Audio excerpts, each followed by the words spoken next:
नमस्कार। Solid state के second lecture में हम लोग डिस्कस कर रहे हैं आज कि लॉ ऑफ क्रिस्टलोग्राफी, क्रिस्टल विज्ञान के क्या नियम है, क्या क्या नियमों से द्वारा क्रिस्टल्स को हम लोग डिफाइन कर सकते हैं। विज्ञान की वह शाखा जिसमें क्रिस्टलीय पदार्थों के गुण, उसकी संरचना और ज्योमेट्री का अध्ययन किया जाता है, उसको क्रिस्टल विज्ञान कहते हैं। कि ज्योमेट्रिक क्रिस्टल विज्ञान के तीन नियमों के द्वारा हम लोग इसको डिफाइन करते हैं। पहला होता है law of constancy of the interfacial angle, दूसरा आता है law of rational indices, law of symmetry माने अंतरफलकीय कोणों की स्थिरता का नियम, और परिमेय घातांक नियम और सममिता का नियम। इन तीनों नियमों के अध्ययन में हम कुछ लोग अलग अलग स्टेप्स को हम लोग डिस्कस करेंगे। सबसे पहले आता है कि फेस क्या है, फलक। वे पृष्ठ जिस अथवा सतह जिसमें क्रिस्टल बंध पर निश्चित आकृति बनाता है फलक कहलाता है। ये पृष्ठ समतलीय होता है। उदाहरण के लिए घनी आकृति की क्रिस्टल में कुल 6 फलक होते हैं, 6 इसमें फेस होगी। क्रिस्टल के दो प्रकार के क्रिस्टल के फलक दो प्रकार के होते हैं, एक तो होता है लाइक और अनलाइक। लाइक का मतलब उसके जैसे का जैसा। इस प्रकार के क्रिस्टलों में सभी फलक आपस में समान होते हैं, जैसे फिटकरी, उनके सभी फलक त्रिभुजीय होते हैं क्योंकि यह एक अष्टफलकीय क्रिस्टल की आकृति का क्रिस्टल है। इस प्रकार के फ्लोस्फोर घनीय क्रिस्टल के सभी फलक वर्गाकार होते हैं। अनलाइक में ऐसे क्रिस्टल जो एक से अधिक प्रकार के फलक पाए जाते हैं, वो जिसे विजातीय फलक भी कहते हैं। उदाहरण के लिए गेलना क्रिस्टल में वर्गाकार होती है, किसी में त्रिभुजीय फेस नजर आती है। किनारे जहां पर दो फेस मिलेगी, क्रिस्टल की दो फेस जिस रेखा को काटती है उस क्रिस्टल को किनारा कहते हैं।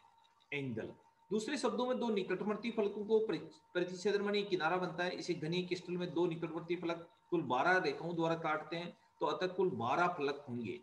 इंटरनल एंगल क्या बनाया, दो प्रतिच्छेदी फलकों को खींची गई लंबवत रेखा के बीच के कोण को अंतराफलकी कोण कहते हैं। इस तरह देखिए, ये तो होगी फेस हमारी, ये हो गया किनारा, ये होगी फलक 1 फलक 2 माने फेस 1 फेस 2, और ये जो एंगल बना इसको बोलते हैं इंटरफेशियल एंगल। कि कोण फलक किनारा दिखाई गया, इसे गेनियोमीटर द्वारा ज्ञात किया जाता है। ये वन लाइन पे शॉर्टेस्ट क्वेश्चन है कि इंटरनल एंगल या इंटरफेशियल एंगल किसके द्वारा हम ज्ञात कर सकते हैं, तो गेनियोमीटर के द्वारा इसको ज्ञात किया जाता है। घन कोण वो कोण जहां दो से अधिक फलक मिलती है उसे घन कोण कहते हैं। दो फलक मिल रही है उसे घन कोण कहते हैं। एक घन क्रिस्टल में कुछ 8 घन कोण होते हैं, ये वाले, ये जो एक फेस से दूसरी फेस मिल रही है घन कोण बनता है। तो घन कोण होते हैं, कुल 8 घन कोण होते हैं, प्रत्येक घन कोण में 3 फलक मिलते हैं। तो फलक, घन कोण और किनारों में क्या संबंध है, किसी भी क्रिस्टल की फलक किनारों में अगर संबंध को देखें तो F plus S is to E plus 2। तो यहाँ पर F क्या प्लस है, S क्या है, तो इसका जो S के घन कोणों की संख्या होगी, E क्या होगी, E उन किनारों की संख्या है और प्लस 2 है। ऐसे घनी क्रिस्टल में कुल 6 फलक है तो 8 घन कोण होंगे, इसका योग 14 होता है। अतः इसको किस तरह डिफाइन कर सकते हैं कि यहाँ पर किनारों की संख्या कितनी हो जाएगी, 12 से अधिक होती है। अंतराफल के कोणों में स्थिरता का क्या नियम है, किसी भी क्रिस्टलीय पदार्थ में विभिन्न क्रिस्टलों के संगत फलकों के बीच का कोण सदैव स्थिर रहता है, चाहे फलकों का विकास कैसे भी हुआ हो। बाह्य रूप से देखने पर किसी पदार्थ के क्रिस्टल का आकार आधार भिन्न भिन्न प्रतीत होता है, लेकिन उन सभी के अंतराफल के कोणों में सदा समान रहता है। जैसे क्वार्ट्ज की बात करते हैं तो देखो एक क्वार्ट्ज है, इसके बीच में ये देखिए ये कोण जो वैल्यू है 120 है, जबकि दूसरे में देखिए 120। इस तरह कैसी भी साइज हो उसकी चाहिए, लेकिन इंटरफेशियल एंगल जो है ना वो बिल्कुल समान रहेगा। तो क्वार्ट्ज में षटफल की ज्योमेट्री मिलती है। इसमें क्वार्ट्ज में लंबवत एक सरल रेखा में काटा जाए तो षटकोणीय होना चाहिए। तो इसमें जितने भी किसी भी तरीके से काट लो एंगल की वैल्यू कैसी होती है, समान होती है। क्रिस्टलोग्राफी एक्सिस, जिस एक्सिस पे वो कट सकते हैं उसको एक्सिस। किसी भी क्रिस्टल की ज्योमेट्री को पूर्णतः व्यक्त करने के लिए 3 अक्षों की आवश्यकता होती है, उन्हें क्रिस्टलीय अक्ष कहते हैं। ये सभी अक्ष जिस बिंदु पर काटते हैं या मिलते हैं उस बिंदु को मूल बिंदु कहते हैं। ये तीनों अक्ष क्रिस्टल की सममित अक्षों में से स्वेच्छा से चुने जाते हैं, परंतु अक्षों और क्रिस्टलों के लाक्षणिक गुणों के संबंध होना आवश्यक होता है। दो क्रिस्टलीय अक्षों के बीच में बने कोण को इंटरएक्सियल एंगल कहते हैं। जैसे कि ये वाला एक एक्स है, ये वाला ये एक्सियल, ये कोण है, ये कोण है, ये इंटरएक्सियल एंगल हो गया। इसको अल्फा, बीटा, गामा अलग अलग, जैसे इसको अल्फा से बीटा से डिनोट कर दिया, इसको अल्फा कर दिया, इसको गामा से डिनोट किया जा सकता है। क्रिस्टलोग्राफी जो प्रणालियां हैं, क्रिस्टलीय प्रतीत प्रणाली क्या है, किसी क्रिस्टल के फलक और क्रिस्टलीय अक्षों के संबंध बताने के लिए प्रणाली जो होती है, सिस्टम होता है, उसको क्रिस्टल प्रतीक प्रणाली या क्रिस्टलोग्राफी डेजिनेशन कहते हैं।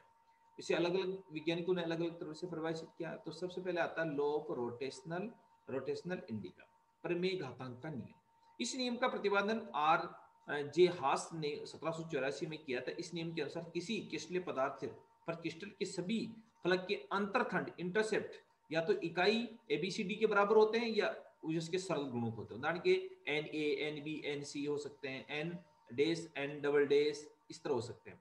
ओ एक्स, ओ वाई और जेड क्रिस्टलीय अक्षों की दर्शाता है। माना कि एबीसी एक इकाई तल है।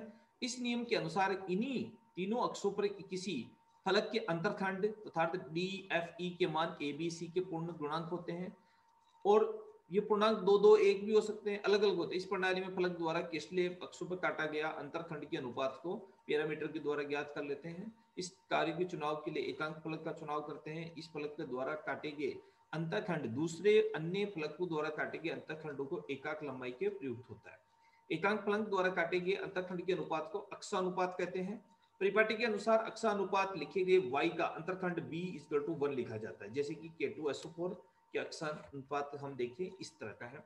ABC की बात करें तो ये A की वैल्यू इतनी होती है, B की वैल्यू होती है और C की। इस प्रकार हम किसको रिप्रेजेंट करते हैं? ABC के रूप में इस तरह लिखा जाता है। इस तरह जिप्सम की बात करें तो जिप्सम में इस तरह लिखा जाता है। तो ये इनके बीच में एंगल हो गए, ये क्लियर है, क्रिस्टल्स की बात कर रहे हैं हम लोग।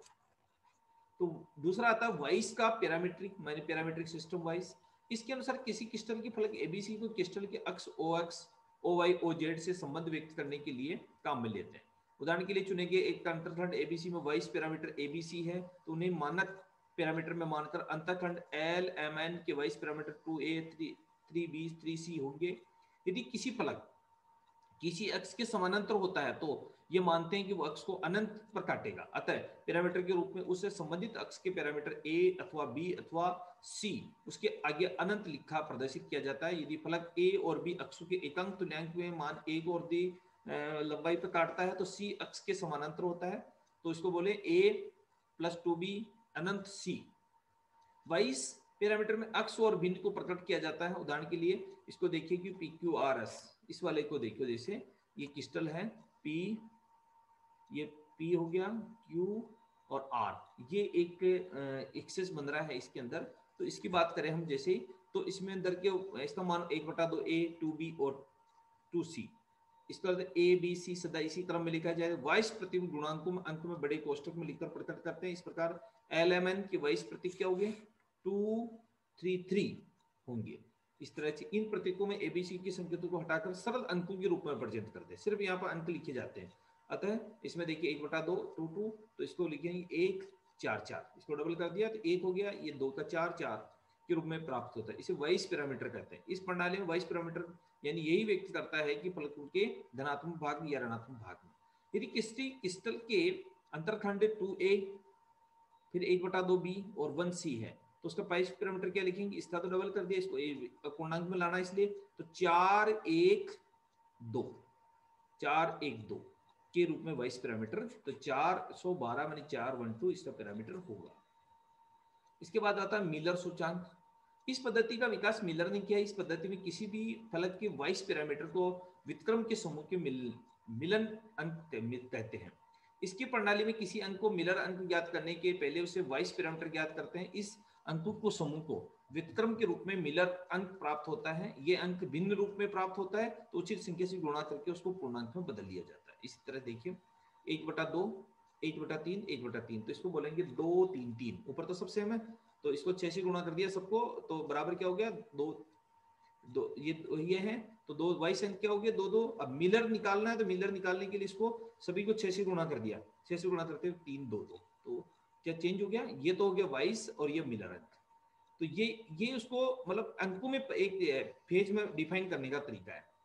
इस प्रकार किसी फलक के वाइस पैरामीटर a 3b और लेमडा c है तो मिलर अंक होंगे उसके 1 1/3 और 1/m²। इसे ज्ञात करने के लिए क्या करेंगे? 3 1 0 प्राप्त होता है, यही मिलर अंक होगा क्योंकि इसमें इस प्रणाली में ऋणात्मक अक्ष में काटे गए अंतरखंड को स्पष्ट करने के लिए इस अक्ष को एक ऋण चिन्ह लगा दिया जाता है। यदि किसी फलक में मिलन अंक, इसका तात्पर्य हो गया कि x का ऋणात्मक भाग अंतरसेप्ट को काट रहा है।